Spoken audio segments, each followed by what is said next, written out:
think it was during, the 2020, when we didn't have nothing else to do. That's when I first, found out who you were. It was on Niners All Day with Dre and Bronze. And I don't even think you had your own YouTube channel going at that time, like really. You would get on with them and whatever, and Jason Aponte, sure. And, that's when I first met all you guys, and just, like I've seen you grow, like your channel's humongous now, over 47K subscribers. Like thanks. You are, 49ers YouTube, like thanks. Everybody, like so many people have gotten into, this whole content creations and everything because of you.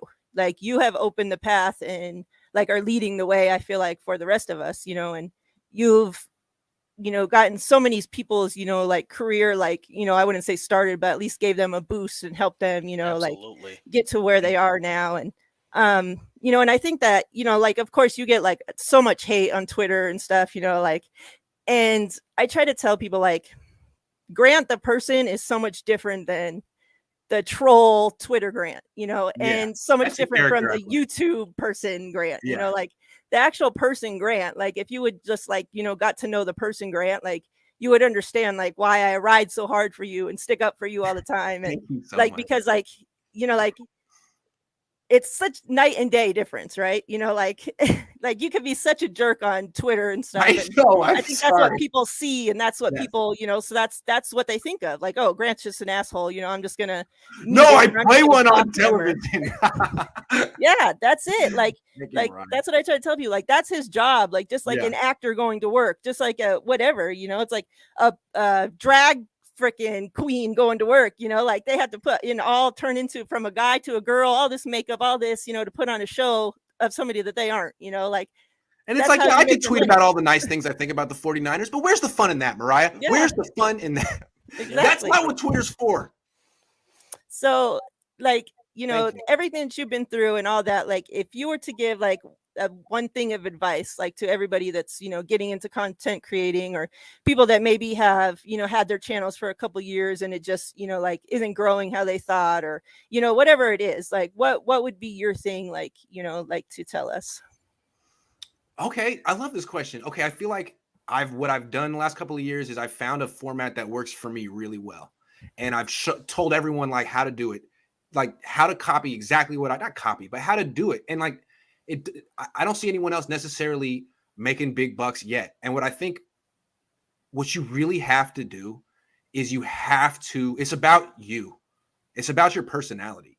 And you need to be as silly and as authentic as you possibly can. Laugh at yourself, show your process of how you think, change your mind from time to time. Like, don't just go on. I think we've seen some people like the spreadsheet, just realize that you can do everything I do, but if you just go on and drone on and tell people how it is and why they're wrong, it's boring. Yeah. You really have to make it. This is entertainment, and you gotta be as entertaining. Like find ways to be unexpected and weird and fun while talking about football, because I think that's really why I'm having success right now. I'm interactive. Yeah, I know football and I can argue and I can talk about the nuts and bolts, but like people want to watch for an hour or two because it's fun. It's entertaining. Yeah. And like some football, especially guys, can be really serious about sports and what they think. And you see like on Twitter, people getting like straight up fights about opinions about, so like, what are you talking about? Like none of you guys are getting money. You guys are all arguing for clout on Twitter. Like, can you just step back and realize how childish you all look? And I fall into it too. So I'm not going to just preach here, but I can see Mariah just like on Twitter being like, come on, guys, what are you doing?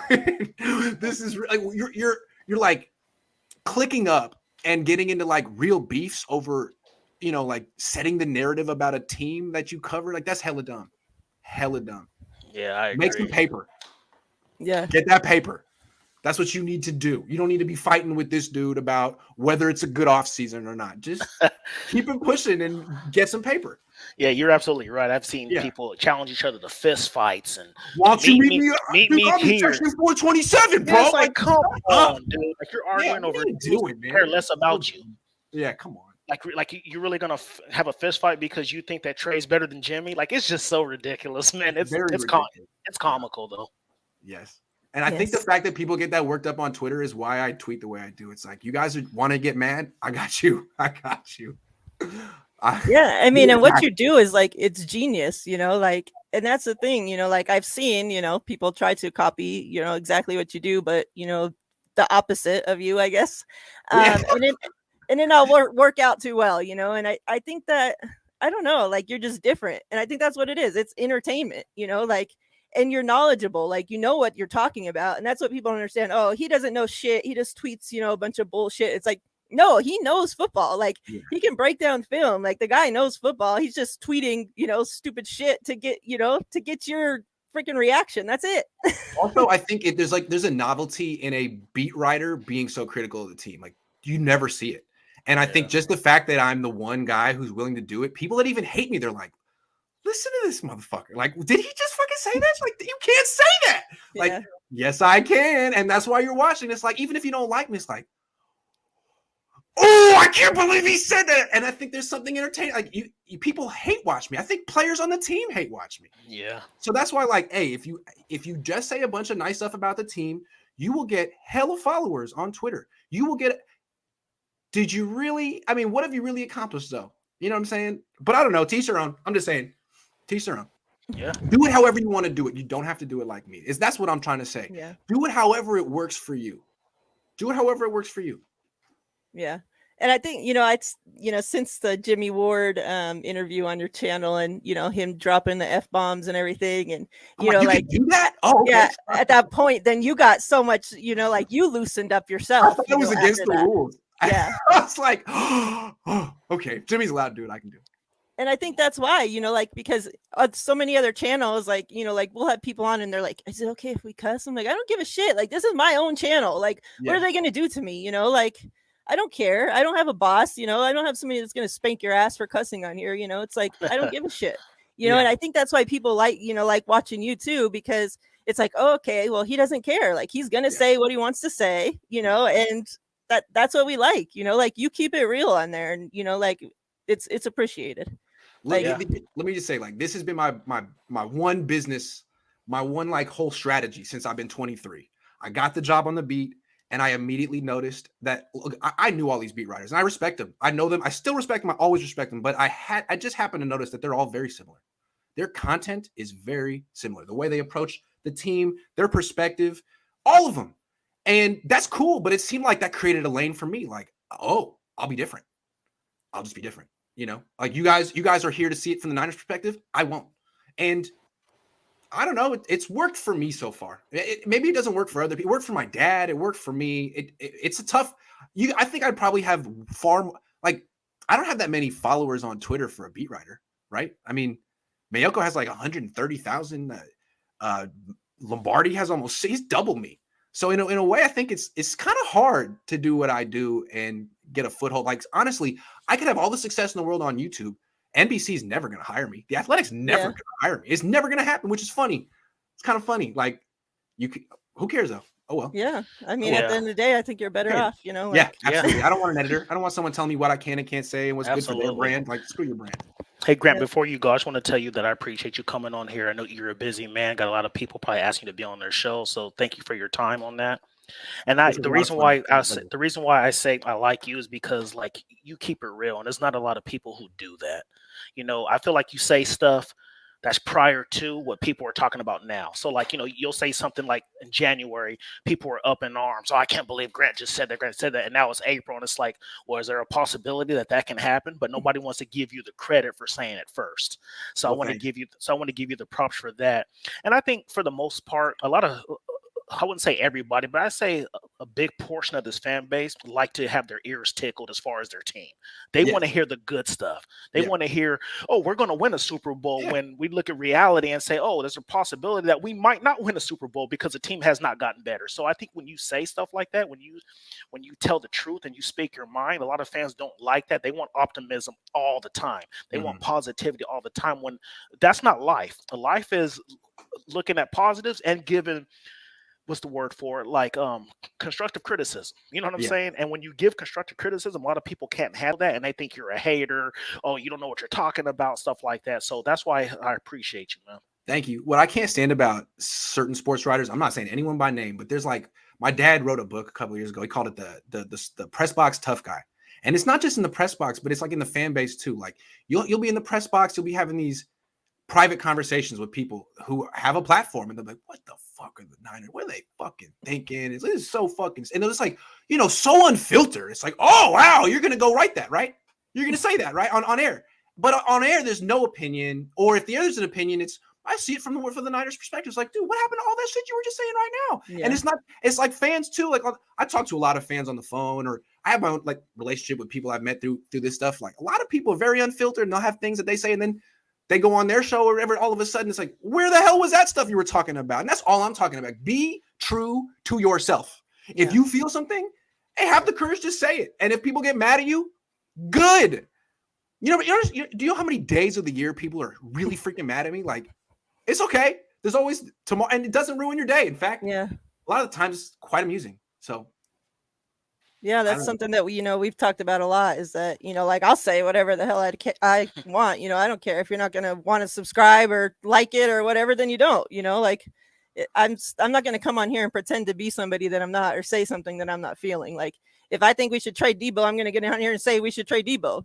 Like if like I don't care. Like if you're gonna get mad, you get mad. Like that don't mean I'm gonna get on here and lie about shit. Yeah. What's funny to be something interesting though. He says it's a never-ending battle. You can't tell people how to be a fan. That's true. There are emotional fans who only want to hear the good, and there are the more level-headed fans who look at the game team from all angles. It's a spectrum though. And if you talk to a guy like Vish, who's off in the Midwest, he'll tell you like in other parts of the country, the media is much more on like the middle or to the skeptical spectrum of sports coverage. Out here in the Bay Area in particular, it's very much on the idolization. Like these guys are the great, these guys are heroes, these guys are geniuses. And I think it's a little bit of that Bay Area inferiority complex. Like, the East Coast only looks at LA, like nothing we do out here gets recognized. We got all this great talent and all this stuff, and no one knows. So we're going to pump it up ourselves. And I think there's a little bit of that going. Also, the Yorks are so obsessed with controlling the media narrative. That's what they do, because York wasn't good at it when he got the team when he was 27. Yeah. Hey, Grant, you know what I will say too? This is an example. Fire yourself. Yeah, this is seriously. I know that was hilarious. This is an example I'm talking about. Before I let you go. So, the thing with Joe Montana's interview and his assumptions of Trey, when he said, "Oh, I don't think Trey's ready. They need to keep Jimmy until they get another quarterback." Okay, when he said that, I went on Spaces and I was just like, "Look, I respect Joe Montana. You think of 49ers, you think of Joe Montana, depending on what age you are." Okay, I sat there and said that on Spaces. You don't know what you're talking about. You think you know more than a quarterback that has 4 Super Bowl rings. And I'm just like, I don't care what Joe Montana has. The simple fact is he can make his point. He can make his point saying that he don't feel Trey is ready. I respect that. But I don't agree with the fact that he said until they get another quarterback, meaning he doesn't think that Trey is good enough. So because I didn't agree with Joe Montana on that, I didn't know what I was talking about, because he's a Hall of Famer. He knows what he's talking about. Like that kind of stuff right there to me is funny, because it's like, we're all entitled, kind of like what Jamal said. We kind of entitled to have our own opinion as a fan. I don't care how popular Joe Montana is. I don't agree with them. You know what I'm saying? It's ridiculous. Imagine if Trevor Lawrence had played 2 games last year and someone saying, he's just not ready based on the 2. Everyone would be like, that's ridiculous. He's a rookie. He showed good things. And that would be the right thing to say. With Lance, you can say that.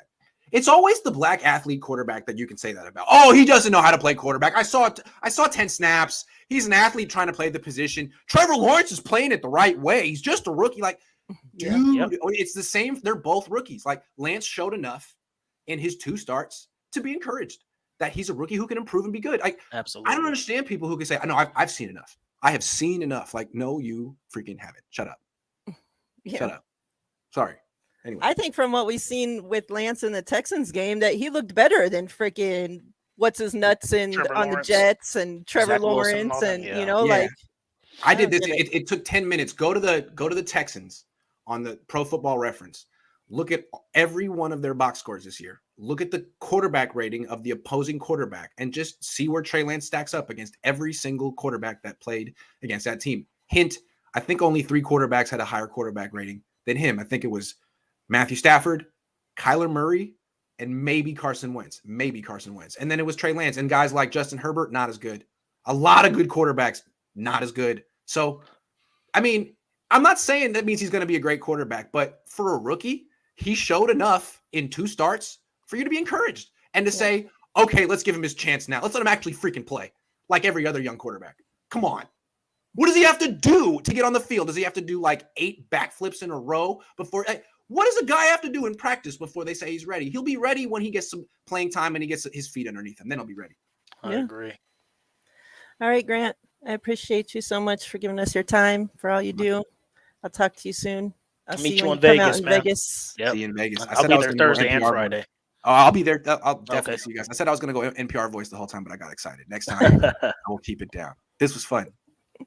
That's funny you say that because my old job now, but I have to talk on the radio, the walkie-talkie, whatever the hell you call it, a lot. And everybody would always tell me, oh, you have like there's such a soothing voice when you come over on the, like shit's blowing up in the fucking casino. And I'm just like, okay, guys, I always admire people that have a great voice. Like you, Rob on my channel has a great voice. You have a great voice. And I have a terrible voice. I stutter all the time. I never express myself well. Maybe that's part of my charm, but your presentation is great. I love it. It's phenomenal.